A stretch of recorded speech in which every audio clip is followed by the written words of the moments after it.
Hello everyone out there, my name is Tushir Jain and I welcome you all to my channel Money Plant. I hope you all are doing very good.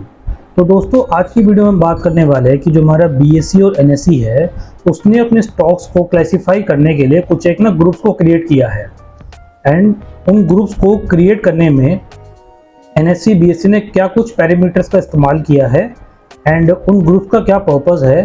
इस video में हम उन सब चीज़ों के बारे में बात करने वाले हैं। तो चलिए वीडियो को स्टार्ट करते हैं। देखिए जी, BSE ने टोटल मतलब वैसे तो 10 to 15 टाइप के ग्रुप्स हैं वैसे BSE जो क्रिएट करे हैं। बस इस वीडियो में हम 6 to 7 टाइप्स के जो आपके मेन स्टॉक के ग्रुप्स हैं उसको हम डिस्कस करेंगे। तो सबसे पहले समझें कि BSE ने क्या कुछ पैरामीटर को यूज़ किया है इन ग्रुप्स को बनाने के पीछे।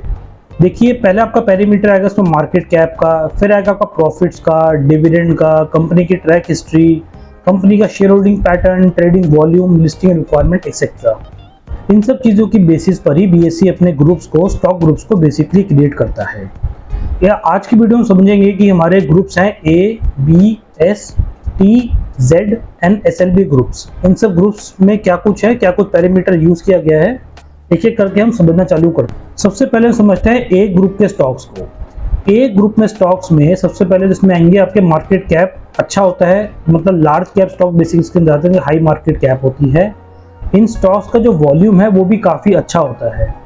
वॉल्यूम और मार्केट कैप के अच्छे होने से इन स्टॉक्स की जो लिक्विडिटी है वो भी काफ़ी अच्छी रहती है आपकी। साथ ही साथ में ये वो कंपनीज होती हैं जो टाइम टू टाइम अच्छे से अपनी लिस्टिंग रिक्वायरमेंट्स को फुलफिल करती हैं एंड सेटलमेंट ऑब्लिगेशन भी इस कंपनीज की अच्छी होती है। तो ये हो गए आपके जी A ग्रुप के स्टॉक्स। फिर आते हैं आपके S group companies. S group stocks में बेसिकली आपकी स्मॉल कंपनीज आ जाएंगी जिनका मार्केट कैप लगभग लेस देन 5000 करोड़ का होता है। इन कंपनीज का जो वॉल्यूम है वो भी कम रहता है आपका, and volume and market cap के कम होने से इनका जो प्राइस है उसमें या तो कभी बहुत ज़्यादा उछाल आया था या बहुत ज़्यादा ज़्यादा डाउनफॉल हो जाता है। तो इसमें प्राइस में ज़्यादा फ्लक्चुएशन रहती है इनके। कभी कभार तो ये होता है कि प्राइस में बिल्कुल ही मूवमेंट नहीं आ रही, कभी होता है कि बहुत ज़्यादा अपवर्ड या डाउनवर्ड राइज हो गया, कभी बहुत कम हो गया। तो ये सब चलता रहता है। एक और पैरामीटर इसमें ये है कि इन कंपनीज का जो टर्नओवर है वो लगभग आपका 5 करोड़ रुपीस तक का रहेगा एंड इनका जो टेंजिबल एसेट है वो लगभग आपका 3 करोड़ रुपीस का रहने वाला पर एनम के बेसिस पर जो क्लासिफिकेशन करते हैं। फिर नेक्स्ट आता है आपका T कैटेगरी स्टॉक्स या फिर T2 कैटेगरी स्टॉक्स।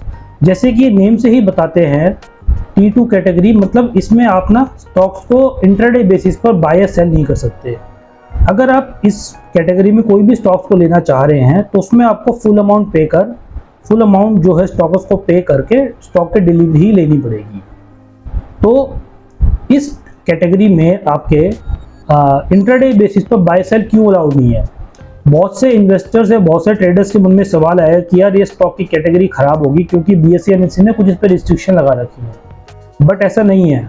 उल्टा ये कैटेगरी स्टॉक थोड़े सेफ कैटेगरी कंसीडर करी गई है, क्योंकि रिस्ट्रिक्शन लगाने का एकमात्र पर्पज इसमें ये है कि जैसे जो इंटेंशनल बेसिस पर जो ट्रेडर्स होते हैं स्पेकुलेशन करने के लिए जानबूझ के शेयर्स को बाय या सेल करते हैं ताकि उसके वॉल्यूम और प्राइस को वो उसमें मैनिपुलेट कर सके, उस मैनिपुलेशन से बचाने के लिए एंड इन्वेस्टर्स को सेफ फील कराने के लिए कैटेगरी बनाई गई है। तो आप इसमें डिलीवरी बेसिस पर ही बाय या सेल कर सकते हैं स्टॉक्स को, इंटरडे बेसिस पर नहीं कर सकते। तो ये काफ़ी एक सेफ कैटेगरी है अगर आप स्टॉक्स में इन्वेस्ट करना चाहते हैं तो। फिर आते हैं आपके Z category stocks. Z category stocks में आपके वो स्टॉक्स आएंगे जिन्होंने आपके लिस्टिंग रिक्वायरमेंट को फुलफिल नहीं किया है या फिर जिन्होंने इन्वेस्टर के ग्रीवेंसेस को रिड्रेस नहीं किया है, कंप्लेंट को रिड्रेस नहीं किया है, वो स्टॉक्स इसके अंदर आ जाएंगे। एग्जांपल देना चाहो तो हाल ही में भी ब्राइटकॉम ग्रुप्स का स्टॉक है जिसको NSE ने Z कैटेगरी के स्टॉक्स कैटेगरी में डाला गया है क्योंकि उस कंपनी ने अपनी लिस्टिंग रिक्वायरमेंट्स को फुलफिल नहीं किया था। ठीक है। फिर आते हैं आपके B ग्रुप के स्टॉक्स। B ग्रुप स्टॉक्स वो स्टॉक्स होते हैं जो कि किसी भी अबव कैटेगरी में फॉल नहीं करते हैं, वो सब आपके B ग्रुप के अंदर आते हैं। इन स्टॉक्स में आपका मार्केट कैप नॉर्मल रहता है, कोई ज़्यादा हाई ज़्यादा लो नहीं होता, वॉल्यूम भी इसमें नॉर्मलाइज वे में होते हैं एंड इसमें कोई इतना रिस्क भी नहीं होता स्टॉक्स में। ठीक है। स्टॉक्स की लिक्विडिटी भी ठीक ठाक रहती है, सेटलमेंट में भी कोई प्रॉब्लम नहीं आती है। B कैटेगरी स्टॉक्स के अंदर B1 कैटेगरी, B2 कैटेगरी होती है एंड B1 कैटेगरीज को एक अपर एज दिया गया है as compared to the B2 category stocks. फिर नेक्स्ट आता है आपका SLB ग्रुप स्टॉक्स। इसकी फुल फॉर्म होती है जी आपकी security lending and borrowing group. जैसे कि आपको पता है कि जो जो हमारी सिक्योरिटीज जो है फ्यूचर एंड ऑप्शन सेगमेंट में ट्रेडिंग करती हैं उनमें शॉर्ट सेलिंग होती है, ठीक है।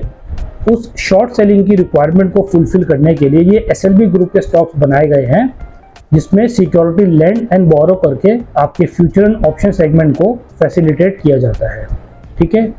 एक्सचेंजेस टाइम टू टाइम इस ग्रुप को रिव्यू करती हैं सिक्योरिटीज को ऐड और रिमूव करने के लिए।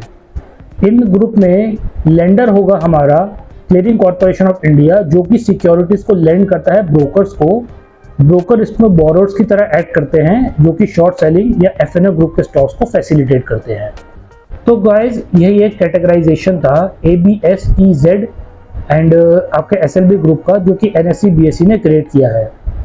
तो गाइज ये वीडियो को कैसी लगी जरूर मुझे आप उस चीज़ के बारे में कमेंट सेक्शन में बता सकते हैं। एंड इस वीडियो से रिलेटेड अगर आपका कुछ भी डाउट है तो आप बेझिझक होकर मुझसे उस चीज़ के बारे में कमेंट सेक्शन में पूछ सकते हैं। तो गाइज इसी प्रकार की इंफॉर्मेटिव वीडियोस के लिए बने रहिएगा मेरे चैनल मनी प्लान के साथ। Thank you so much.